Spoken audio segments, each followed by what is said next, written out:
Haq, the former head of DLL, University of Lahore. She teaches English literature, creative academic writing, and research methodology at the University of Lahore and University of SUNY Buffalo. She's taught the same at Gannett College for Women, University, Lahore School of Economics, LGS IDP, University of London, Government College, University, Lahore.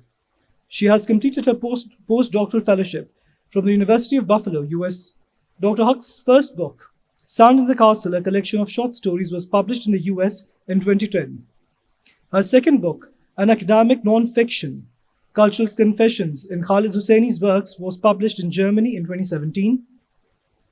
Her third book, Dialogue on Partition, Literature Knows No Borders, has recently been published in February 2021. Her fourth book, A Cartographic Journey of Race, Gender and Identity, Global Identity, is edited by her. Her manuscript, Dialogue on Partition, has won Honorable Mention Award at the Northeastern Modern Language Association's 51st Convention, Boston, USA.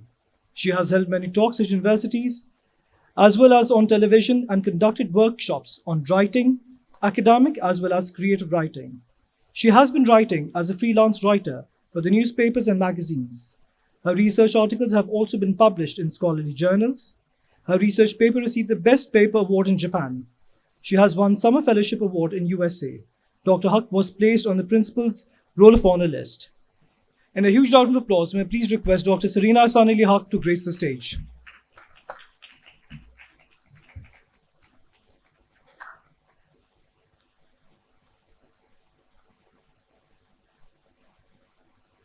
Moving on, we have Nimra Bhucha.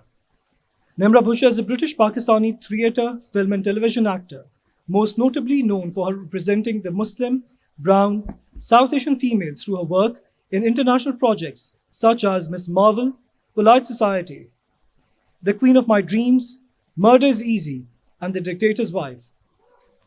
On the home front, Nimra has proved her mettle as an actor in the groundbreaking projects like Churails, Manto, Kamli, Dam, and Akhri Station. May we please request Nimra to grace the stage.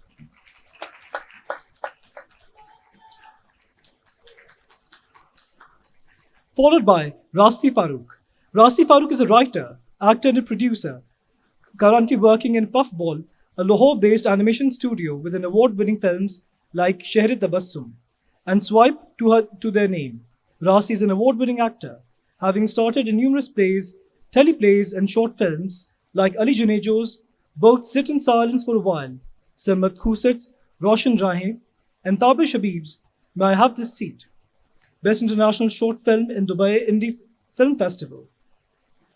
Her first feature film was Saim Sadiq's Joyland, a jury prize, Festival de Cannes, Best International Feature Film, Independence, winning the Best International Feature Film and Independent Spirit Awards. May we please request Rasti to grace the stage.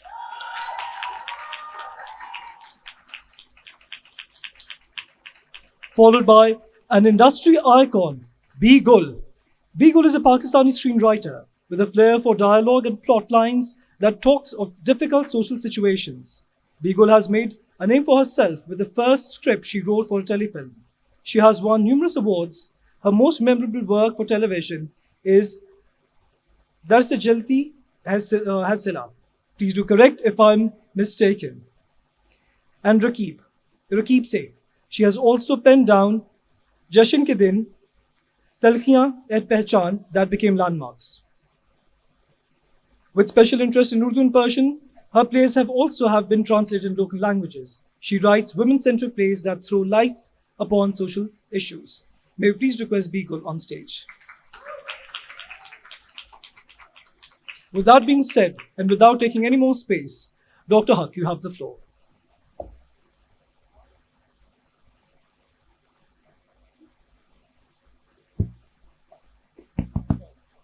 Hello, Assalamu alaikum. And thank you, Samir. I'd like to welcome our wonderful panelists here, the marvelous Jeannie, Miss Nimra Bhucha, and of course, the amazing, compelling performer of today, Rasti Farooq. And we have the phenomenal, prolific writer, B. Gul. These are the characters and the character makers who we read about, who we talk about. Finally, we get a chance to talk to them, which is fantastic. Thank you, Samir, for this opportunity as well.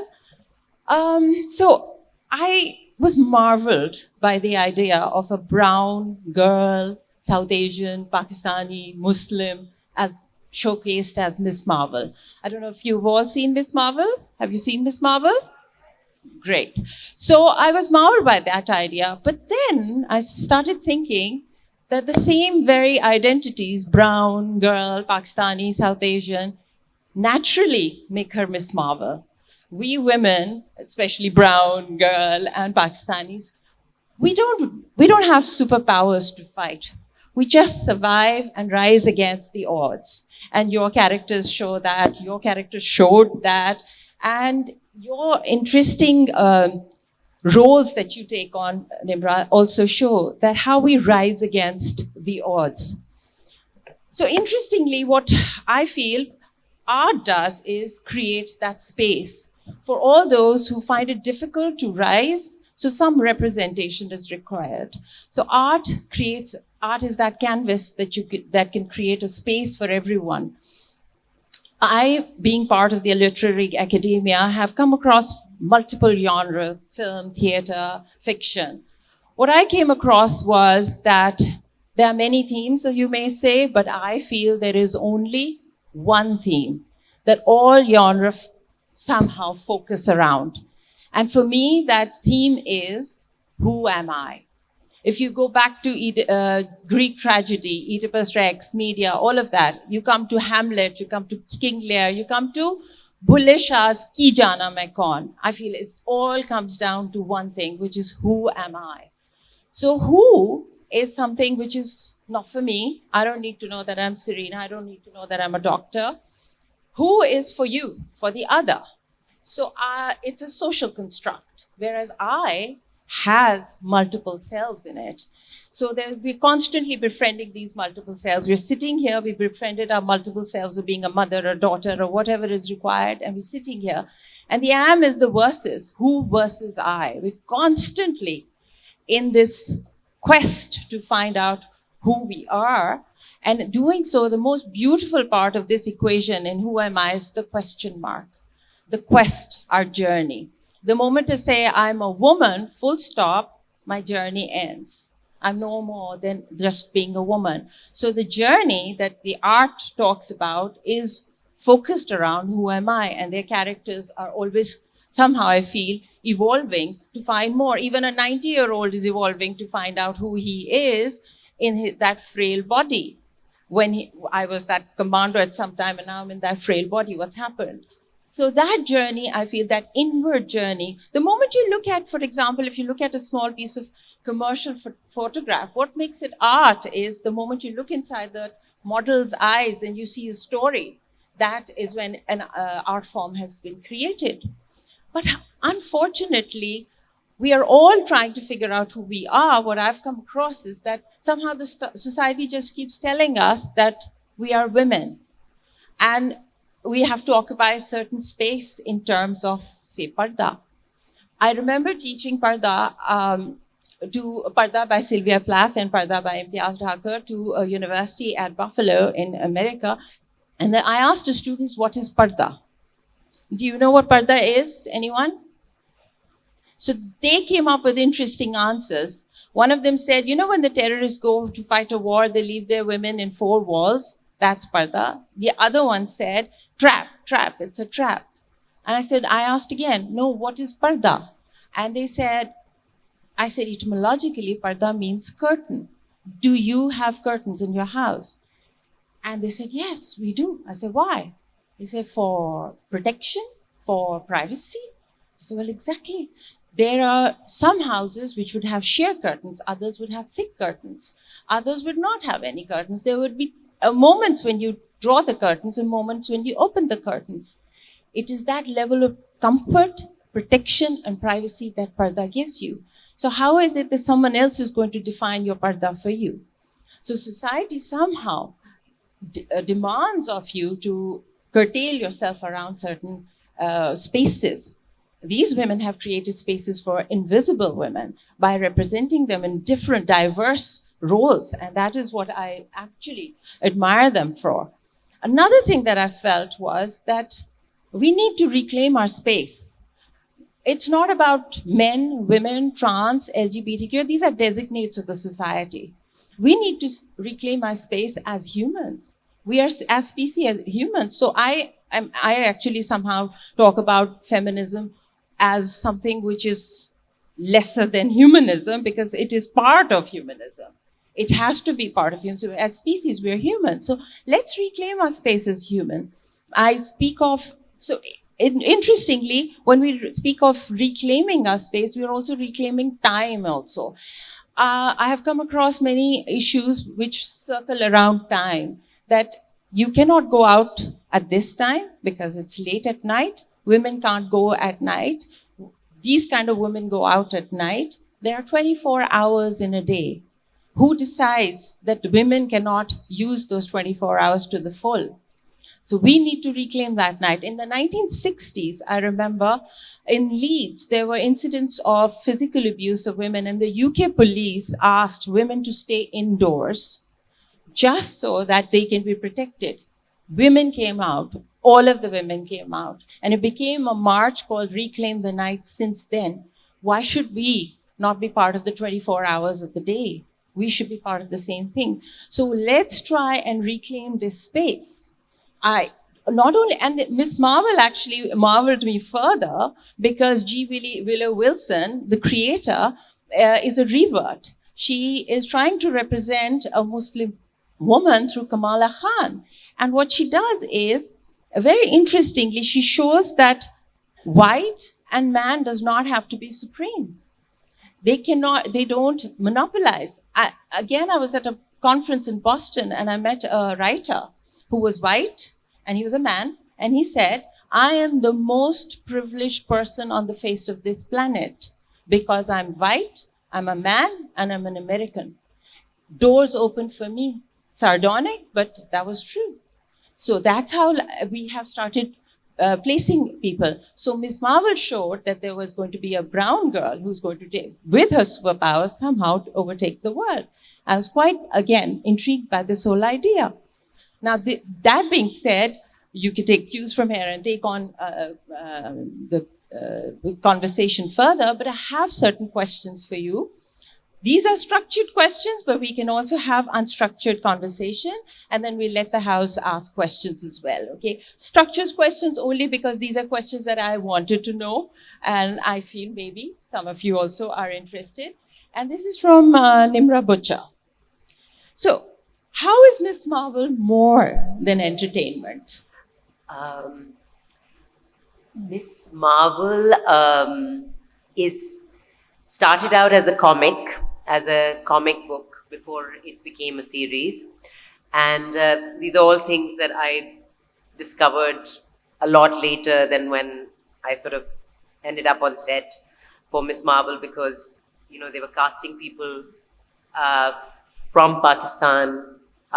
They wanted the characters to be played by people as authentically as possible, you know, which I'm never quite sure about how authentic I am or somebody else is, just because they're in a sort of, you know, particular location and they can call themselves Pakistani Muslim women, you know. So, so it started out as a comic, and it started out as a story which was very personal to the writer of the story. And then, you know, Woodrow Wilson, she came on, and Sana Amanat. This is Sana Amanat's story. She grew up as a brown girl in New York, in New Jersey, and this is very much her story about how she didn't fit in. And I think Beagle knows a lot about women who don't fit in. I've seen so much that she's written, been lucky enough to perform in some of her stuff, and I think we here tell stories in Pakistan very well about people who don't fit in. But we get to see our stories. Maybe sometimes the world doesn't get to see our stories. So this was a lucky moment in time where someone wanted to tell a story that resonated with so many people all over the world.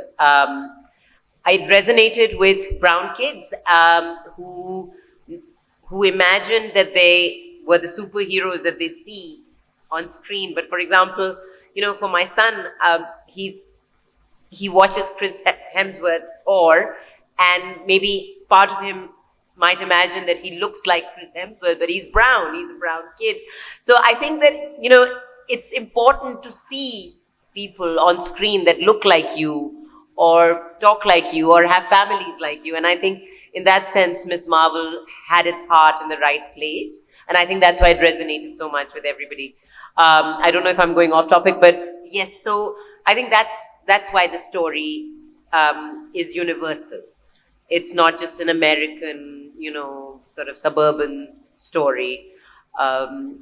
But there are many more stories that don't reach as far out about misfits. And I think a lot of us do feel like misfits wherever we are. So, yeah. Thank you. Also, your roles have always been dynamic. How do you see these roles creating spaces for the invisible women? And what makes you choose a particular role? I think the choice on the ground isn't, it's quite thin. I think I've never quite sort of been able to work in the mainstream. I think I'm not of a certain sort of,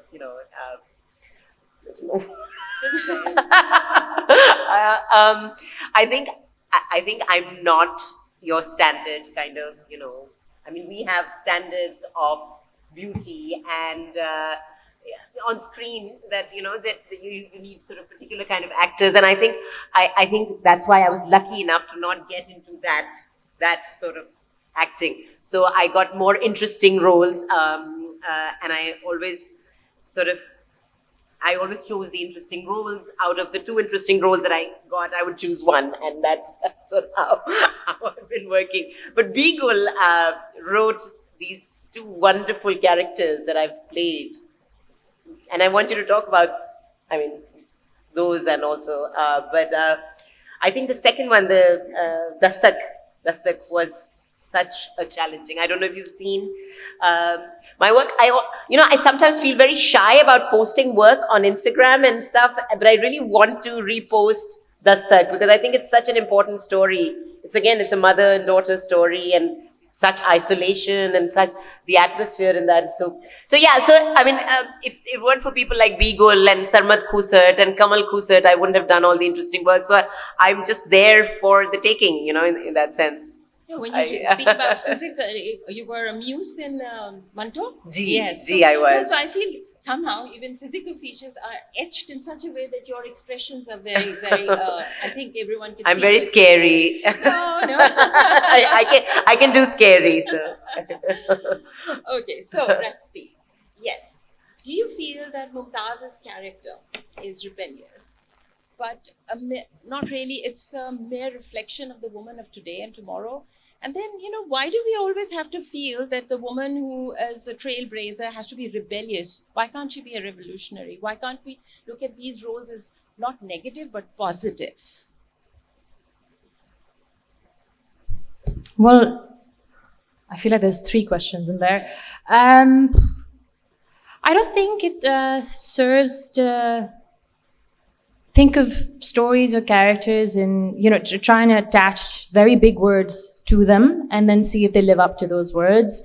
I think it would be difficult to find a revolutionary character in any simple story, and that's what Joyland was. It was a simple story about everyday lives. Mumtaz is a rebellious character, which is why I think she was intriguing. Of course, the most rebellious being Biba, and which is why Biba was riveting, because, it's really inspiring and invigorating to come across, complex female characters, which is what I guess we're all talking about today. But what I really appreciated about what Joyland was doing was just for the sake of it, kuch bhi nahi tha uske andar, right? It wasn't like, because there's a lack of powerful female characters. So it's just going to give you like a slew of badi kamal female characters for no reason. You know, like if Mumtaz is rebellious, she is rebellious to a certain extent. And beyond that, she is unable to harness power over her life in the way that perhaps she would have most desired. So she reverts to another way of taking control of her life. Biba's character, of course, she's powerful through and through, but at every turn you kind of see the cost that she's had to pay to have the reins of her life in her own hands. And so yes, I agree with you that, you know, Mumtaz was a rebellious character, but I think for any story that comes out of Pakistan, perhaps as much as we all want, I feel like even regular audiences, you know, everybody is kind of getting a little tired of that same kind of story. And so, you know, I'll be on YouTube kind of scrolling comments underneath some telefilm or some random short film that's been uploaded, just to try and get a sense of like, what are audiences feeling or wanting right now? And I do get a sense of कि अब सब थक गए हैं उसी तरह की एक शादी वाली कहानी से या जो भी थके हुए हैं. And so it's a good place to start, right? So how do you inject truthful, interesting stories in there? There is a way, but again, it has to be done deftly, because I feel like even now we're prepared to see certain types of representations, right? So I feel like something like, you know, like, for example, even a story like Kamli, which I would argue was a very atypical story. It had two central female characters. I mean, the male character barely spoke, you know, so it was an atypical story in a lot of ways. And it did really well in Pakistan. Maula Jhat, which primarily was dealing with very masculine ways of being, that was the center. But then you had this atypical female villain character. It was very bold, you know, and it did really well. So I feel like some stories do well, but then there's so many factors that dictate how they're going to do. Sometimes you need a really big name attached to it. Perhaps like if you're trying to be rebellious in a really big, bold way, sometimes that does well, but then a very simple, everyday rebellion, again, like a everyday thing, will not be palatable. So these questions are just always strange to me, कि हम किन चीज़ों को हज़म करने के लिए तैयार हैं और किन चीज़ों को नहीं. But again, I'm lucky to have gotten to play Mumtaz. And if Mumtaz hadn't been written by somebody like Simon the way that he wrote it, I would not have existed. So as a Mumtaz wouldn't have been here, I wouldn't have been here. So it's just kudos to writers like Bigul and Simon and everybody else who dare to write those kinds of stories. So yeah. So I was going to ask you about Biba as well, because of course it's a very bold character, but then at the same time, she is shown very vulnerable as well. So somehow earlier on, we were talking about women in our plays and our dramas and our films, and now we're showing another entity, another identity, which is more somehow shown lower on the ladder and shown as downtrodden further. So are we trying to because of the inclusivity element, are we trying to include them, but at the same time show how vulnerable this particular strata of the society is? So yes, Biba was, you've said a lot about Biba, that somehow answers my question anyway. But how are we going to cover another strata, which is lower than, you want to do? Oh, okay, sorry. Yes. Is your question again? I didn't catch the question. My question was that, you know, Biba is bold, but shown as very vulnerable. Mm-hmm. So somehow in the plays now, because up till now we were seeing female characters shown in lowest of the ladder. Now we're showing another identity which is lower on the ladder. Right. How is it that we're going to bring that up? Well, I feel like if we start to like map a ladder with like rungs of sabse pisawa kaun hai, we could keep going. Like there's a lot of people on that ladder when it comes to, you know, our lived experiences here. I'm not even sure if it's helpful to think of it that way, you know, kaun zyada pis raha hai, nahi pis raha, if you're coming from a perspective of a writer. I think, again, I would just say, you know, I think the reason why Simon's film Joyland did so well, and the reason why Biba existed in that film at all, was not because Simon had set out to write a trans film about, he had not set out, when he was sitting there writing, I'm saying this because I've had these conversations with him, I'm not just speaking on his behalf. He didn't just decide to just write about a trans character, what they go through and how difficult their life is. All of those things are true, of course. He wanted to present a snapshot of our society, and it just so happens that in that snapshot, we do have a lot of Pisewe people. And sometimes their life is just that. Sometimes their life has ebbs and flows. Sometimes they, they have the capacity to put up a really inspiring fight. And so it was just a snapshot of that. And yes, Biba is like almost every character in this film has to suffer in various ways and has to like, they deal with a lot of blows, but so does every character. It's interesting that Biba is the only character in this film who is almost always able to articulate the truth in that particular moment, always. And that's why I think we're so drawn to her, because she's so true in her existence. But I would just say, when it comes to writing, it's usually not helpful to start from a place of किसकी ज़िंदगी मुश्किल है और इस कहानी के ज़रिए मैं उनकी मुश्किल ज़िंदगी पे कैसे मैं light shed कर सकती हूँ या कर सकता हूँ.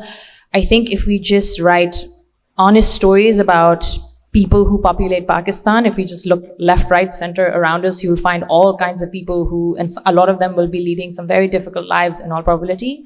So just write from a place of care. If you care about that person, that group of people, whoever it is you're writing about, if you write from a place of care, so you'll be able to give that character the dignity that they deserve, regardless of how difficult their arc or journey is. So yeah. That's what I would say. Thank you. So that brings me to the question for Bigol. As a writer, how can you change mindsets? Are you going to show them by showing as is or as it should be?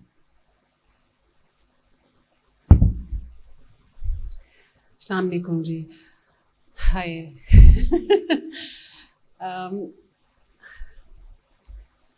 I think as a writer or as a performer, as an actor or as an artist, what best we can do is just to show what's happening around us, the way it is.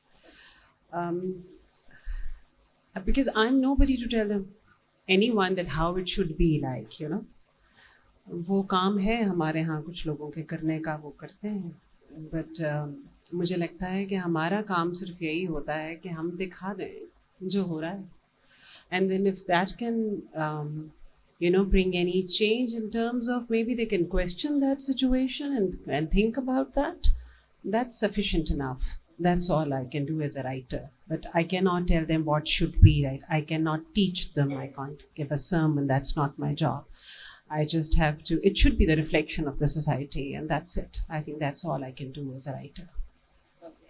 Okay. So can writers alter these narratives Can writers alter narratives despite production demands from the producers and the distributors? Well, I don't know. When I started off as a screenwriter, तो बहुत शुरू में victimization थी, of course, because अभी as we were talking about certain things, because I was bent on subverting the value system, and the moment you talk about that, the moment you subvert the set value system, they don't want that. Whoever is there, and of course, they are not only male or men involved in the distribution or production. Our major channel owners are very successful women. Even they will not encourage me writing such stories about women who are very enlightened or empowered in their own selves. So वो एक बहुत मसला रहा है हमेशा, जिस चीज़ का भी जिक्र, well, I am very, very lucky and I feel honored that Nimra played two of my very, very beautiful characters who were very close to my heart also.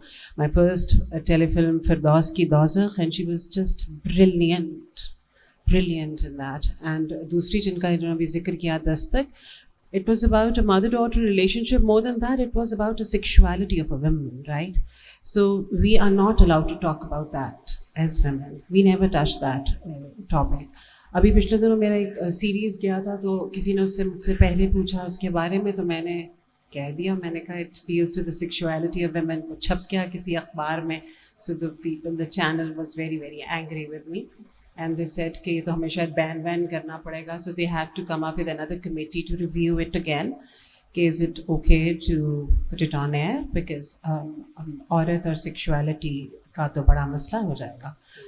So I don't know उनका क्या मकसद था, वो क्या समझ रहे थे कि उसमें क्या दिखाया जाएगा. But it's only that you take the agency of your body and your physicality and you say that, you know, it's not only to have something with sex primarily. तो उनके यहाँ ये थोड़ा सा प्रॉब्लम है. तो ये एक झगड़ा चलता रहता है मेरा स्क्रीन के साथ. अगर वो चल रहा है, it's more than a decade that I'm here. So if I'm here and I'm still writing, so I do have a space. Okay, thank you. So my other question is pertaining to this altering narratives of the international mainstream media, but also altering narratives here. Now, interestingly, to alter a narrative, you have to have access to that particular narrative. I had to go to London to watch Miss Marvel. It was Disney Plus is not available in Pakistan, so you have to go through illegal sites or something. And I didn't. I went to London to watch it. I enjoyed it thoroughly, and I was saddened by the fact that a lot of young children who are not in the main cities could not watch this. So that becomes a problem. Then Joyland, I had to see it on an illegal site, sadly. Then you're lucky that your work is out there. But how do you change narratives if it is not accessible to the masses? We need to make the change on a mass level. There are, on the other side, you have films coming out in India, for that matter, which I've seen, they have this lesson sort of hammered onto you, and you feel that is for the masses. But it is out there, they can go and watch the film, so the lesson they can somehow extract. How do we see something if it's going to be banned? So how does that work if we ban art in today's world where everything is, again, possible, but through illegal means? You're not getting any returns from it. So how do we say that La Bazaar there when we are also worried about what is inscribed on a piece of paper or on a piece of clothing for that matter? So what do you think is the main way forward to stop this banning of art? How can you as artists and writers fight this somehow? That this alteration of narrative is only possible if it is accessible. This is for all three of you, one by one, you can go ahead. Yes. I think if I may suggest that as a nation, as a people, we seem to have a lot of shame around who we are. And I think art represents that sometimes, makes us see ourselves, and we don't want to see ourselves. And then when we see ourselves, we think other people mustn't see us like this either. So I think that art then becomes the first softest target to hide things. And it's always sort of almost always ends up being the first and the last, you know, where like you can ban a book or you can ban a film, and you can ban a writer, and then you're done. It doesn't exist. It's fine. Everything is fine. And I think that good art, whatever we've loved in the last few years, has been an act of resistance, you know, no matter how small, how big. You know, you can take songs, you can take, women who've come from, you know, small towns, sung anthems for women, films that have been made, you know, Joyland, which we were sort of unfortunate enough to not be able to see in Pakistan first. I mean, that's where we should have seen it first. And instead we had to have other people tell us how good it was before we were able to own it. And that's another thing, that if somebody else owns you, if somebody else praises you, then you think, oh, okay, then that means there must be something to this, that because we don't take ownership. For us, art has always been something to be ashamed of. At least that's how, you know, it changed over the years. So. No, I think I agree to a great extent with what Nimra said. I also don't think that art has ever had a simple, untroubled relationship with, those between those who create it and those who consume it, that's just embedded in the very production of this thing. तो इसको तो खत्म नहीं किया जा सकता. इससे डरने की भी ज़रूरत नहीं है. So then the question remains like, what do you do then, right? So if I speak about Joyland, for example, if it were possible for Joyland to have been made exactly how it was, without compromising anything about it, using just, for example, local financiers, that would have been excellent. But that didn't stand a chance, because not just for the story, कि story is किस तरह की थी, या story थोड़ी, it was not shy of saying things and showing things, but also just the simple, like, logistical, technical facts, like this cast, the three main characters, for example, were unknown actors, or Saim was the first time director. That film it needed support from financiers outside of Pakistan, so it could be categorized as an indie film, and then that way it could have some kind of longevity, right? Some kind of life, something. So I was like, okay, so that's something. And then, unfortunately, it's really tragic. Let's just say Nimrani Bika, like it got into a bunch of festivals. It was doing really well. And there was a lot of interest that was generated in Pakistan as well. People were curious to know what this film was about. And then I got tangled up in, this really unfortunate hate politics that were being fanned by some deranged individuals. And then, then we were all kind of caught up in this thing of like trying to justify the making of this film at every turn, which retrospectively, I'm not sure कि उसका कितना फायदा भी हुआ, like nobody should have to do that for something that they've created. It's almost like a self-defeating thing that you're doing, where you're trying to say, no, this film deserves to exist. And you kind of undo it as you do that. And that was a painful process to experience. It was my first feature film. It was really painful because I'd seen this film and I knew how beautiful it was. Or ek point pe wo lag bhi gaya, aadhe Pakistan mein lag gayi, and mere shahar ke andar nahi lagi. My family still hasn't seen it. They haven't seen it. They haven't had the chance to go to the cinema. They refused to watch it outside of the cinema. Some of my family was also questioning, like, ye kis qisam ki film hai jo cinema mein nahi lag sakti? But then you're like, no, but it's playing in other parts of Pakistan, And then the people who got to see it expressed what they felt about it. But then there was also this void that existed on the other side. So it was very painful to live through. And there are some lessons to be learned by it. But I think the biggest lesson is that one cannot solve the problem of censorship anywhere in the world, not in Pakistan either. You have to circumvent it very smartly. You need to build networks. People from your own country need to be supportive of stories that are dissenting, stories that are different. It really helped Joyland, for example, when people from the fraternity supported it, and gave their voice to it and stood up for it. तो उसकी भी ज़रूरत है. And it's just, you're gonna have to, as a creator, you're gonna have to write those very uncomfortable, scary stories. As actors, you're gonna have to face the risk of being in those very scary roles. And then collectively, you just have to face uproar whenever it comes, because it will come. But then you have to just respond to it in as truthful a way as possible.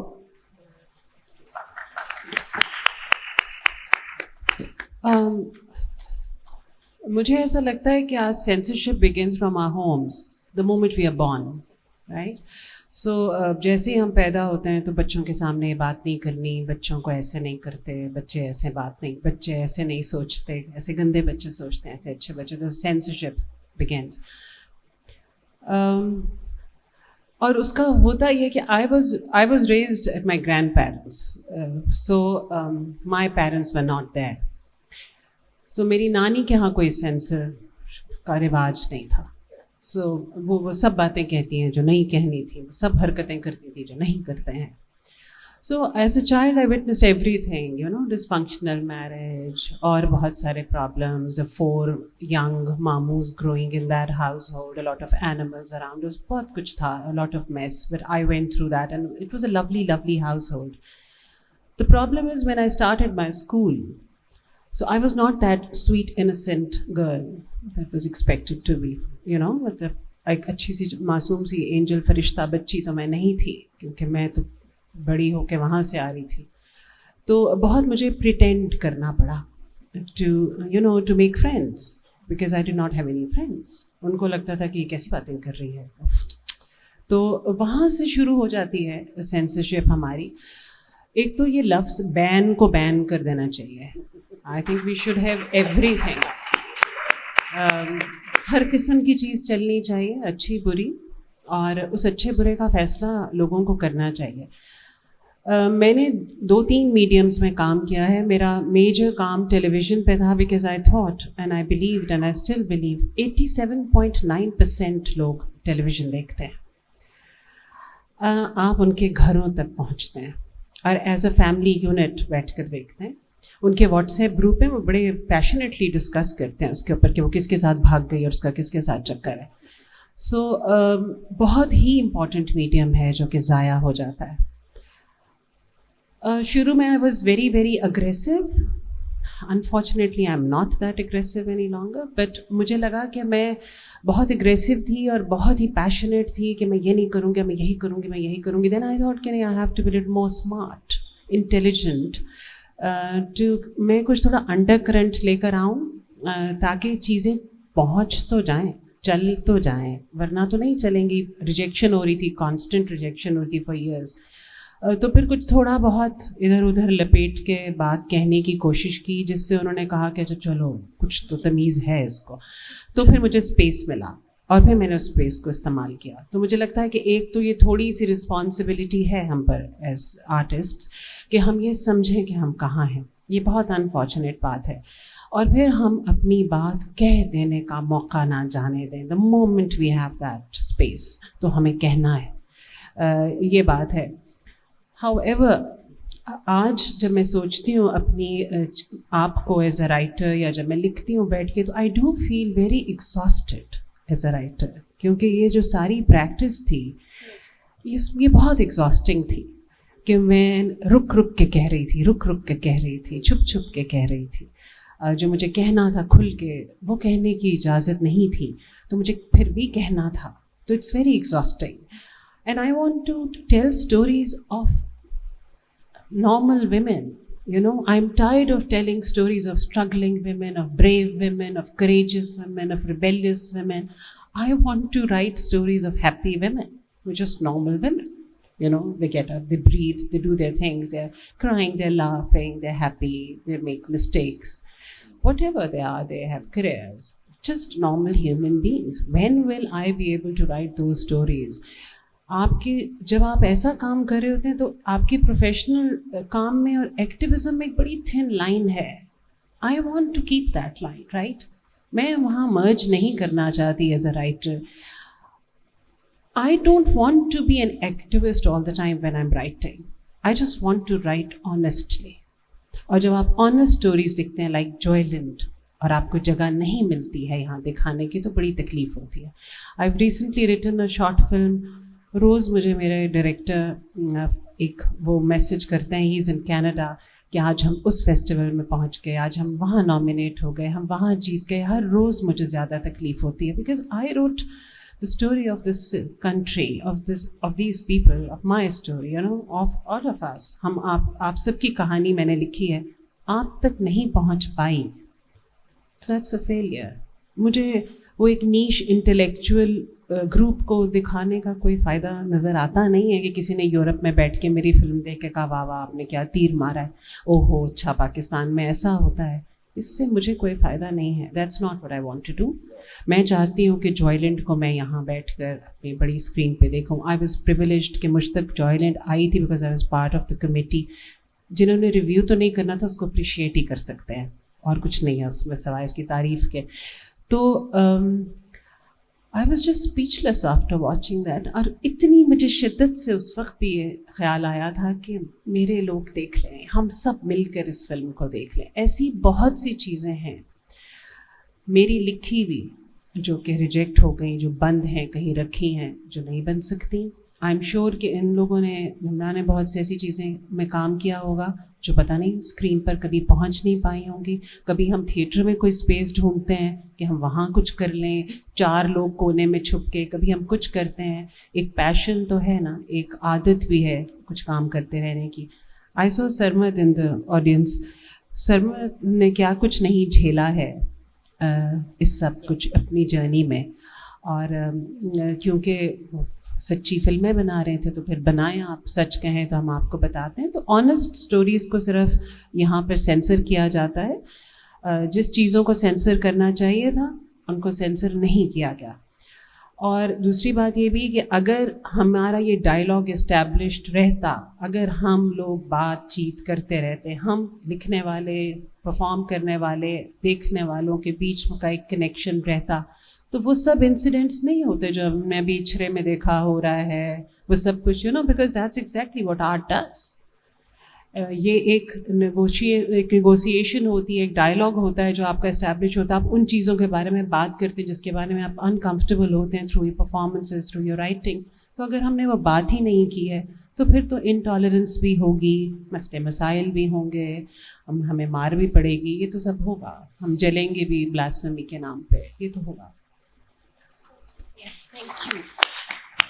Now, on a positive note, yes, as frustrating as it is that this is not accessible to the masses, Zindagi With Tamasha was uploaded on YouTube. So it is going to be out there. No matter how much you ban it, in this day and age, it is going to be out there. But on a positive note, I know people, I have an Italian daughter-in-law who absolutely loved watching Joyland. So on the international podium, we are at least being recognized as not just for the artists that we are, but for the quality of performance that we give, and the content that we have is really out there. So on a positive note, that is there. However, like you also said, ban kar dein, the word ban. In this day and age, how do you stop someone from watching it? Now I ask everyone else, if you have any questions, please feel free to ask questions. Yes. The mic.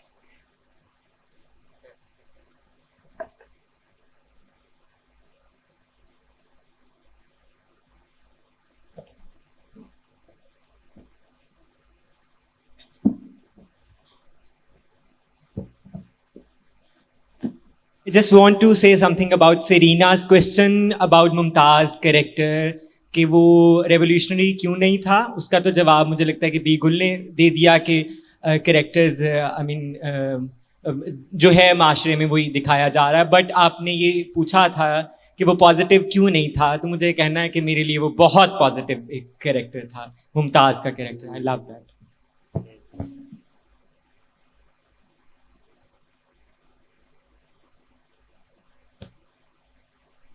میم السلام علیکم. میم آپ نے کہا کہ نا اس معاشرے میں جو جینڈر ڈسکریمنیشن ہوتی ہے, اور دوسرا سچ کے بارے میں آپ نے کہا. میم بیگل سے آپ سوال ہے. ایک تو پہلی بات ہے کہ ہم پوسٹ ماڈرنزم میں رہے ہیں, سچ اور جھوٹ کچھ نہیں ہوتا. اور دوسرا جو بھی آپ نے باتیں کی ساری آپ نے سمٹمز بتائی ہیں, نہ کہ کازز. کیونکہ کازز اس کے اگر دیکھیں تو آپ کو 1970s میں ضیاء اسلامائزیشن میں ملیں گے, اس کے علاوہ ملیں گے, اور اس کے علاوہ جو ورلڈ پاورز کا رول ہے اس سوسائٹی کے اسٹرکچر کو ڈسٹرائے کرنے میں, اس میں ملے گا. اگر لوگوں کا اکنامک اسٹینڈرڈ, لائف اسٹائل اور ایجوکیشن ان کو دے دی جائے تو یہ چیزیں ختم ہو جائیں گی. میرے خیال میں تو آپ لوگوں کو کازز پہ کام کرنا چاہیے, نہ کہ سائنس اینڈ سمٹمس پہ.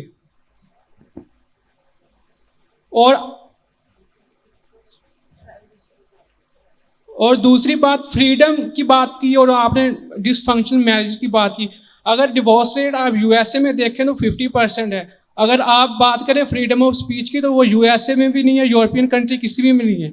تو پاکستان کو ایک نیگیٹو کنٹری پورٹرے کیا جاتا ہے. اگر ہم بھی پاکستان کا پرسیپشن انٹرنیشنل دنیا میں ایسا بلڈ کریں گے تو پھر کوئی بھی اس ملک میں نہ تو انویسٹر آئے گا, نہ کوئی ملک اس کنٹری کو اچھا پرسیو کرے گا. آپ کے نیبر میں اگر دیکھ لیں انڈیا ہے, تو انڈیا میں ہمارے سے زیادہ مسائل ہیں, لیکن ان کا میڈیا اچھا پورٹرے کرتا ہے, اس وجہ سے وہ آج 3rd ایمرجنگ اکانومی ہے.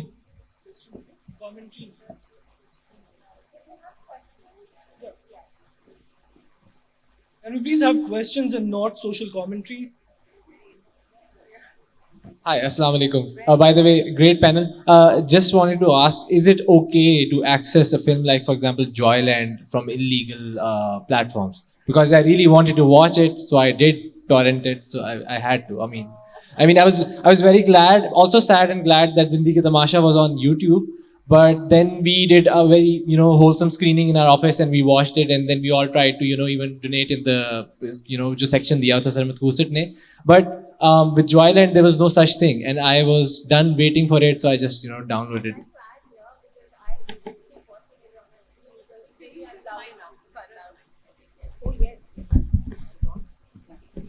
So I resisted watching it on an illegal site for the longest ever because I wanted to actually go to a theater and watch it.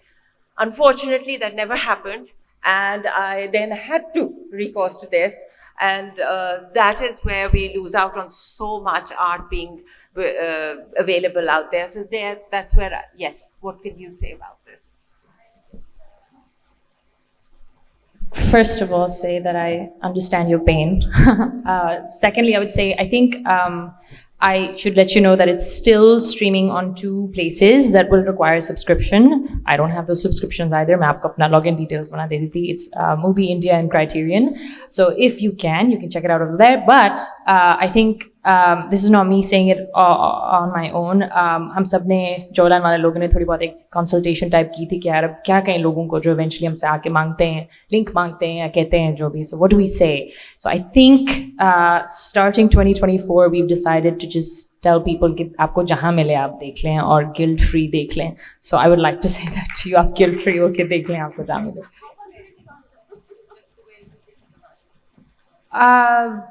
Again, it's not a call that I can make, so yeah. Wah bhai, kya? I think we have a question at the back. Saira Kazmi had told me that during the rule of Ziaul Haq, when she was acting in plays, and she said that, it was only through drama that we could express ourselves and, how we felt about Ziaul Haq. And she said we managed to do it. Of course, we would cover it up and do it in different ways, but she said we managed to express how we felt, and we could only do it through TV plays. So I'm just wondering, Bigul, that you said that you had to, आप कहीं थी ना हमको लपेट के बताना पड़ता है, but it's still a lot of freedom that, the normal news channels can't mention it, but you can speak more through drama. Gee, I totally agree. We do have that freedom. But also in the Zia's regime, वो बहुत शुरू की बात थी. अभी मामला बिगड़ा नहीं था, So the people who were there and were writing or acting or performing were actually stood up against it. और फिर आहिस्ता आहिस्ता धीरे धीरे जो सोसाइटी में वो इंजेक्ट होता चला गया, and we know where we are today. With due respect, perspective हमारा कहाँ ख़राब हो रहा है, I don't know, हमें पहले खुद ही मान लेना चाहिए कि हम कहाँ हैं. अगर मेरे घर की छत लीक कर रही है और मैं कहूँ नहीं बड़ी बेहतरीन है, तो वो मेरे सर पे गिरेगी एक रोज़ आके, मुझे उसको मरम्मत करने की ज़रूरत है. लेकिन आप बात बिल्कुल सही कह रही है कि हमारे पास ये क्रिएटिव फ्रीडम होता है, and we do exercise it again and again. That's what I'm saying. I'm still here. It's been a decade, and if I'm still being able to write, I do have my space, and I'm not ready to give it up. Thank you, Sunil. Good evening, everyone. And like Bhai said, it's a great panel, and it's a pleasure even share the same roof with you guys. You guys are awesome. And Ma'am Nimra, big fan of yours. My question is not relevant, but I ask, as a fan of MCU, is there in future time we will see the collaboration with the MCU and Pakistani film fraternity? Is there any chance? Sorry, I think your sound was a bit muffled. I knew you were talking. Okay, my question was. Okay, my question was, sorry for that. My question was, are we going to see in future time the collaboration between MCU, the Marvels, and the Pakistani film fraternity? And for Ma'am Nimra, you are not scary, you are beautiful.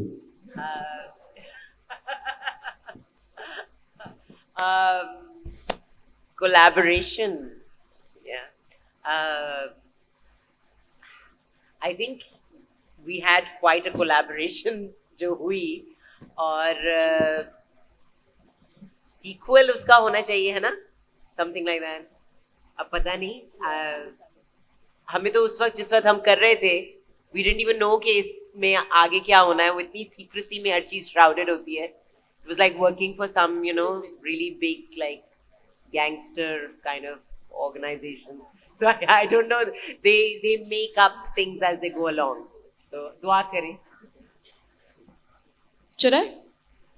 Hi everyone. A huge fan of the work of all the panelists here. They're amazing, incredible women in their own right.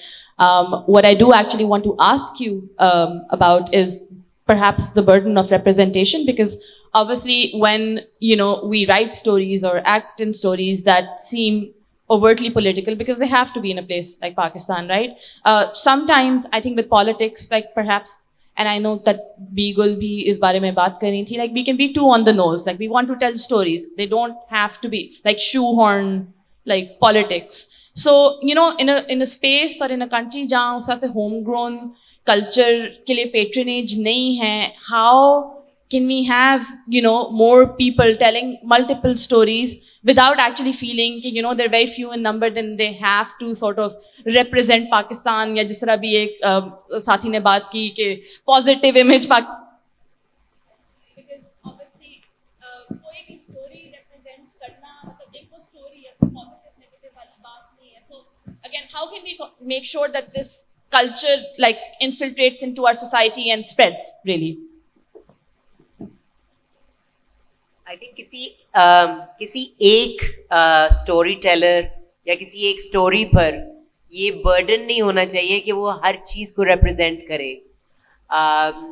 And I think that ये भी नहीं होना चाहिए burden कि अच्छे इंसान को का अच्छा एंड हो, जैसे कि you know आपको पता है जैसे या you know, and also the burden of like continuous activism. I mean, sometimes you say you want to tell a story, but you think that you must make it relevant, you must make it important. Everything is political. I mean, you know, the personal is political. Yeah. So I think just we need to up the sheer support that we give the arts so that they can tell more stories. I mean, there's absolutely no support in our country for like even very basic kind of theatre.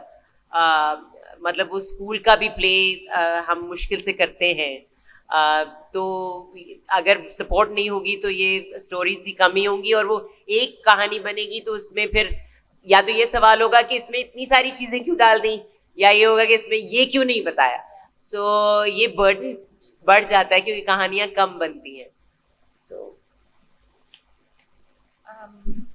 That's a very good question. I think it has very many complicated answers. I definitely agree with what Nimra said, कि कभी कभार, especially when we're यहाँ like Pakistan के अंदर एक film बनती है, TV show लिखा जा रहा है, जो भी that has the potential of breaking through outside of Pakistan and being viewed by a slightly larger audience. So I guess because Pakistan ki conception internationally itni choti si hai, and especially when we compare it to our neighbor India, right? India has managed to like proliferate ideas about themselves and who they are and what they're made of across mediums. And uske comparison mein Pakistan ek bahut chota sa vague si koi cheez hai, right? So we feel the impulse to like fight that and populate that as well, right? And sometimes I feel like there is a pressure on one writer to encapsulate everything in one story. And as a writer, you have to very diligently fight that. कि अगर मैं एक पाकिस्तानी कहानी लिख रहा हूँ या लिख रही हूँ, तो what does representation mean to me in that? Yeah, if I'm writing about something that, you know, oftentimes if you pick up a pen, you'll end up writing about something that hurts you. And what is hurting you, if you're man, woman, old, young, anybody, has to do with something political, right? Inevitably it does. तो हमारी कहानियाँ भी उसी तरह फिर बन जाती हैं. So if you're writing about an issue, for example, your story is propelled by an issue, तो उसके अंदर उसको भी एक सच्चाई से लिख पाना without any neat endings like you said, without any neatening of creases and things like that. वो सारे सवालात बड़े ज़रूरी होती हैं. And then I also end up thinking about things like, you know, if like with the little exposure that I've had traveling to different countries with Joyland, थोड़ा बहुत studios का पता चला कि अच्छा ये कैसे काम करते हैं, क्या है ये दुनिया, you know, outside of Pakistan. फिर ये भी दिखने को आया कि अच्छा अगर आप एक I could write, like BG, for example, could write a spectacular script about Pakistani, everyday Pakistani normal women, right? But there will be a pressure for this story coming from South Asia कि वो किसी ना किसी तरह से unique हो जाए, right? Because I think studios bahar are also, it's not enough for you to just be you in your everydayness. We can watch a million coming of age white films, right? White bachche, their relationships with their white parents. So वो सब चीजें जो हम देखते के थक गए हैं, that's fine, वो बनती भी रहेंगी. But from us, there's this strange expectation to provide some kind of unique South Asian element, you know? So there's so many internal and external pressures, I feel like. And institutional support, like you said, like I know so many people. I would love to write a story about just a mother-daughter relationship and all the resentments that are like buried deep inside that dynamic. But I'm like, अगर मैं लिख लूँ, मैं किसके पास लेके जाऊँगी, मैं कहाँ कैसे बनाऊँगी इसका कुछ भी. So I'm not sure if I've given an answer, but I've just taken you through like all the thoughts that I think inform like a dilemma like that, right? Yeah. I think it's been answered, no? I think you've got your answer right. Yeah? So the only thing is that you keep writing. I have to keep writing. They have to perform, keep performing, writing, directing, producing, whatever every artist is doing. And any artist, whoever is there, cannot be apolitical at all. Ho hi nahi sakta, majburi hai. So, yeah, we have to be politically aware. We have, as an artist, we need to have a global view, a political view, be very clear about it, but without any burden, just writing a simple, honest story as it comes is essential. It's the most important thing. Thank you, everyone. कहीं पढ़ा था कि पाकिस्तान और फिर शायद पूरी कायनात की जितनी भी कहानियाँ हैं वो ज़र, ज़न, ज़मीन इन तीन मौज़ूआत के इर्द गिर्द हैं. लेकिन सवाल ये उठता है कि इन तीनों कहानियों को बयान करने के लिए हमें एक औरत की ज़रूरत क्यों है, और क्या मर्दों को या इस माशरे को कहानियाँ बतलाने के लिए, समझाने के लिए और दिखाने के लिए औरतों की ही कुर्बानी दी जाएगी, उन्हीं की आवाज़ सुनाई जाएगी और काटी जाएगी, या उसको सेंसर किया जाएगा. इन तमाम मौज़ूआत को समझने के लिए इस किस्म की और इस इक़साम की मज़ीद जो है बहस मुबाहिस में पढ़ने की ज़रूरत है. तो शायद फिर कहीं जाके तब नील के साहिल से ताब खा के काशगर तक जितने मसाइल हैं उनको समझने की एक काविश की जा सके. With that being said, Dr. Sarina Sanali Haq, Nimra Bhucha, Rasti Farooq and Bigul, I'm so sorry. This is where you know a man is comparing, right? We're bound to make mistakes. With that being said, thank you so much.